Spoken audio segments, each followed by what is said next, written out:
अब हम आपके साथ हैं अवेयरनेस चैप्टर के साथ। ये हमारा टोटल थर्ड राउंड चल रहा है और थर्ड राउंड का ये लास्ट टॉपिक है।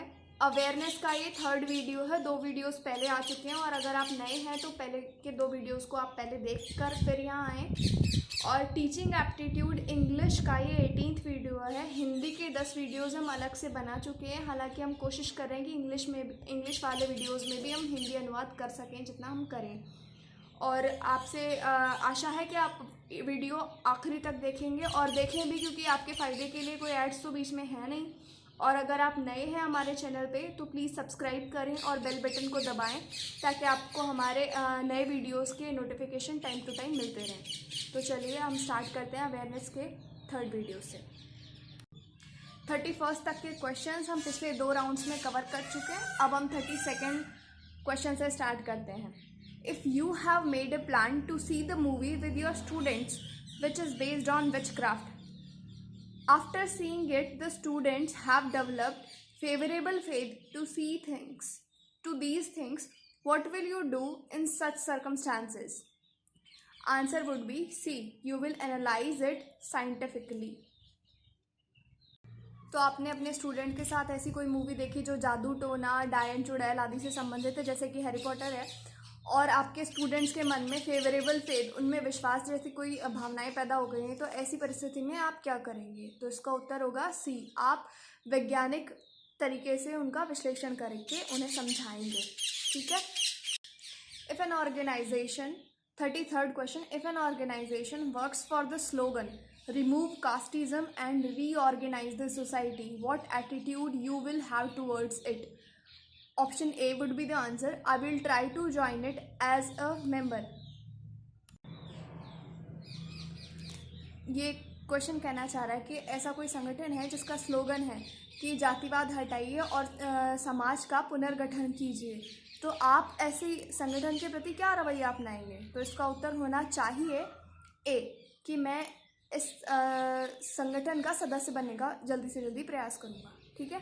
34th question, the government has launched the literacy campaign in India, the success of which is depend on, कि सरकार ने साक्षरता अभियान चलाया तो उसकी सफलता किस बात पे निर्भर करेगी? Answer would be C, the teachers, कि अध्यापक कितना एफर्ट्स डाल रहे हैं, उस चीज़ में कितना प्रयास है उनका, उस पर उस अभियान की सफलता निर्भर करेगी। अगले क्वेश्चन पे चलते हैं। 35th, what has to be done by a teacher in order to enhance his general knowledge? Answer would be C, acquaintance with new knowledge. So students, all the other options can be right, but we have to choose the best one among all the 4. That is why this would be the answer. So you have the teacher to तो अगर अध्यापक को अपना सामान्य ज्ञान बरकरार रखना है, बढ़ाते रहना है, तो उसके लिए उसे नई जानकारियों, नई नॉलेज के संपर्क में हमेशा बने रहना चाहिए, चाहे वो न्यूज़पेपर के थ्रू हो, चाहे वो किताबों के थ्रू हो, चाहे डिबेट्स और डिस्कशन के थ्रू हो। तो इसलिए आंसर सी होगा। Okay. 36th question, what is your opinion to curb the increasing indisciplinary problem among the students? Answer would be D, approve only desirable changes. So in this question you are asked कि अगर अनुशासनहीनता की समस्या आ जाए students में तो उससे आप कैसे डील करेंगे? इनडिसिप्लिनरी प्रॉब्लम आ जाए तो उससे आप कैसे डील करेंगे? तो आंसर वुड बी डी, कि आप जो आवश्यक बदलाव हैं उनका अनुमोदन करेंगे, उन्हें करने के लिए तैयार हो जाएंगे। इसमें बेस्ट आंसर यही होगा। 37th, why a teacher should be aware towards the social values? Answer would be C, to keep the social heritage alive. So यहाँ पे पूछा जा रहा है कि एक टीचर को सोशल वैल्यू, सामाजिक मूल्यों के बारे में जागरूक रहना क्यों ज़रूरी है? तो इसका उत्तर सी होगा, क्योंकि उसे सामाजिक विरासत को जीवित रखना है, संस्कारों को बनाए रखना क्यों ज़रूरी है? वही हमारे सामाजिक मूल्य हैं और वो हमारी विरासत भी हैं। उनको जीवित बनाए रखने के लिए अध्यापक को उनके प्रति जागरूक होना आवश्यक है। 38th question, while reading the newspaper on which type of news you give more emphasis? Answer would be B, educational news.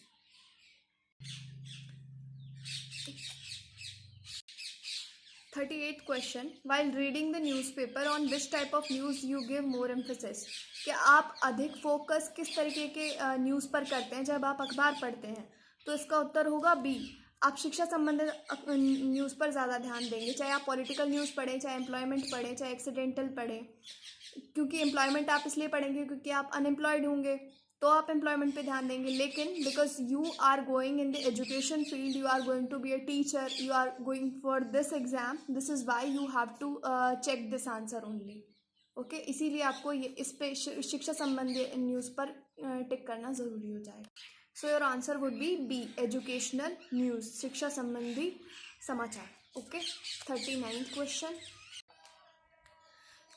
39th, if there is any organization of workshop on the technological development in education, what should you think about to join it? कि अगर कोई संगठन है जो workshop organise कर रहा है शिक्षा के क्षेत्र में से संबंधित, टेक्नोलॉजिकल डेवलपमेंट, तकनीकी विकास से संबंध में है ये, तो आप इसको ज्वाइन करने के बारे में क्या विचार रखेंगे? Answer would be A, you definitely want to join it. आप निश्चित ही इसे ज्वाइन करने के बारे में सोचेंगे, इसमें भाग लेने के बारे में सोचेंगे। क्यों? क्योंकि ये शिक्षा से संबंधित है। So answer would be you definitely want to join it, आप निश्चित ही इसे ज्वाइन करना चाहेंगे। Question number 40, which one of the following is most contributory element in corruption? तो most contributory element in corruption पूछा है, मतलब कि सबसे ज़्यादा भागीदार तत्व भ्रष्टाचार में। ठीक है, क्योंकि यहाँ पे मोस्ट आ गया इसलिए इसका उत्तर पॉलिटिशियन होगा, अन्य सभी से यही मोस्ट कॉन्ट्रीब्यूटरी एलिमेंट है, ये सर्वविदित तथ्य है। ठीक है, 41st, how much are you acquainted with the Indian economic policy? आप कितना जानते हैं, कितने टच में रहते हैं इंडियन इकोनॉमिक पॉलिसी, भारतीय आर्थिक नीतियों से संबंध में? So its answer would be C, I am well aware with it. चाहे आप वो न्यूज़ पढ़ते हैं, चाहे वो नहीं पढ़ते हैं, चाहे आप अवेयर हैं या नहीं हैं, answer should always be in the form should. हमें क्या करना चाहिए, हमें जानना चाहिए। आपको पता है कि मुझे पता होना चाहिए भारतीय इकोनॉमिक पॉलिसी क्या है, भारतीय अर्थव्यवस्था की नीतियाँ क्या हैं, आपको पता होगा कि ये हमें पता होना चाहिए, इसलिए हमें I am well aware with it C ही उत्तर में लगाना है, डिज़ायर फॉर माई प्रोफेशन नहीं लगाना। 42nd question, which is the successful agency to eradicate social evils from India? Bharat से सामाजिक बुराइयों को दूर करने के लिए सबसे सफल एजेंसी कौन सी है? So answer would be D, teacher. अध्यापक सबसे सफल एजेंसी है जो सामाजिक बुराइयों को दूर करने में अपनी भूमिका सबसे बड़ी निभाती है। Answer would be A, teacher.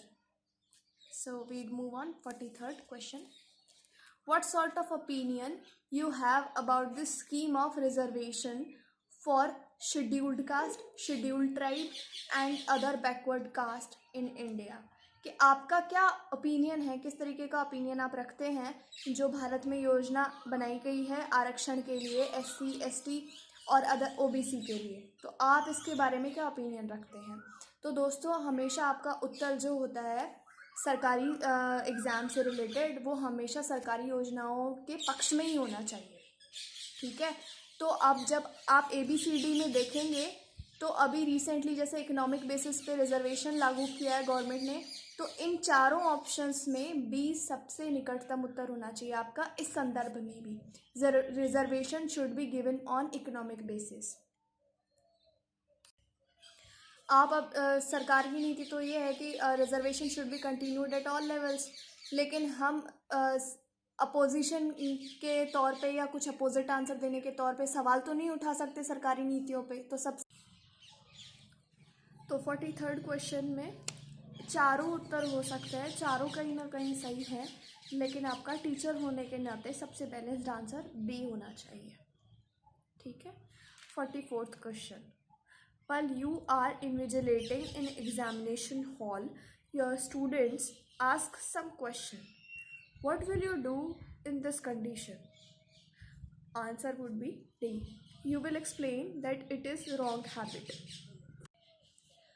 परीक्षा हॉल में आप वीक्षण कार्य कर रहे हैं, इन्विजिलेटर हैं, और ऐसे में कोई स्टूडेंट आपसे कोई क्वेश्चन पूछता है तो ऐसी परिस्थिति में आप क्या करेंगे? तो आपका उत्तर होना चाहिए कि आप उसे समझाएंगे कि ये गलत आदत है।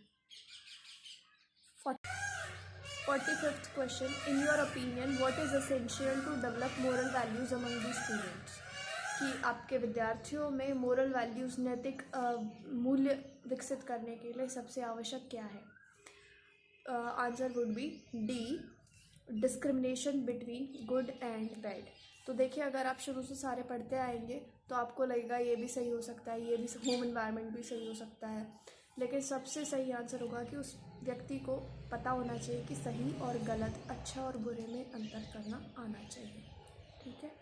46 question, social learning is otherwise known as, सामाजिक शिक्षा, सामाजिक लर्निंग को किस और नाम से भी जाना जाता है? तो बिहेवियरिस्टिक मॉडल, ये व्यवहारिक मॉडल है। ठीक है।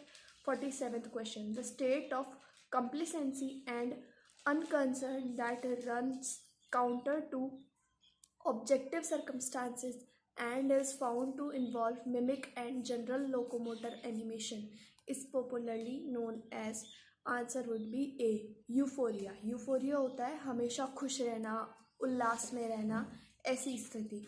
तो ये अनकंसर्न, जो चिंता नहीं करता, कॉम्प्लिसेंसी, हमेशा खुश रहने वाला, ऐसे लोगों से यूफोरिया से संबंधित ये टर्म हो जाती है। 48th question, the method suggested by Ludwig Binswanger for analysing personality in the totality and uniqueness of his her existence is called, answer would be B, existential analysis। कि लुडविग बिन्सवेंगर ने किसी के अस्तित्व, किसी के व्यक्तित्व को पूर्णता से समझने के लिए जो स्टडी या अध्ययन को प्रपोज किया है, जिसके बारे में बताया है, क्या किया, किस विश्लेषण के थ्रू इसका पता लगाया जाता है, किया जाता है, तो इसका उत्तर होगा बी, अस्तित्वगत विश्लेषण होता है ये। ठीक है। 49th, the psychological state arising because of some real or imaginary obstacle to achieve a goal is called, किसी लक्ष्य की प्राप्ति के बीच में वास्तविक या अवास्तविक जो भी बाधाएं उत्पन्न होती हैं, उन बाधाओं के कारण उत्पन्न होने वाली मनोवैज्ञानिक स्थिति है ना, मन स्थिति, उसको क्या कहते हैं? तो इसका उत्तर होना है ए, फ्रस्ट्रेशन बोलते हैं उसको। ये बहुत ही आम शब्द हो गया है आजकल, फ्रस्ट्रेशन। ठीक है। 50th question, a trend which studies consciousness processes from the view point of their functions in adapting the body to the environment is known as. इसका मतलब है कि चेतना क्रियाओं का अध्ययन, यानी कॉन्शियसनेस प्रोसेसेस, चेतना क्रियाओं का अध्ययन किसी पर्यावरण के लिए शरीर द्वारा अनुकूलन हेतु किए गए कार्यों के से संबंध रखती है। तो ऐसे अध्ययन को आप क्या कहेंगे? ये दो ऑप्शन आपने देख लिए। इसका आंसर होगा सी, फंक्शनल साइकोलॉजी, क्योंकि हमने क्वेश्चन में ही पढ़ा कि ये फंक्शंस के बारे में बात करता है। Functions in adapting the body to the environment is known as. तो हम यहाँ पे फंक्शंस के बारे में स्टडी करेंगे, तो ये फंक्शनल साइकोलॉजी हो जाएगी। From next video 4th round will start, और 4th राउंड का first video teachers interest test का होगा। टीचर्स इंटरेस्ट टेस्ट के 3 पार्ट्स पहले आ चुके हैं, और अगर आपको नए हैं, नेक्स्ट वीडियो से स्टार्ट करेंगे, तो आप पहले 3 वीडियोस देख चुके हों, उसके बाद 4th राउंड ज्वाइन करें तो आपके लिए फ़ायदा होगा। और आपने ये वीडियो पहली बार देखा है, हमारे चैनल पे फर्स्ट टाइम आए हैं, तो आप प्लीज़ सब्सक्राइब करें और बेल आइकन को दबाएं, क्योंकि हम टीचर एप्टीट्यूड टेस्ट का ये पूरा कोर्स करवाएंगे। ठीक है। और आप वीडियो को टिल दी एंड देखें। आपको वीडियो पसंद आया हो, लाइक करें और चैनल को सब्सक्राइब करें। और आपने वीडियो पूरा देखा, इसके लिए धन्यवाद।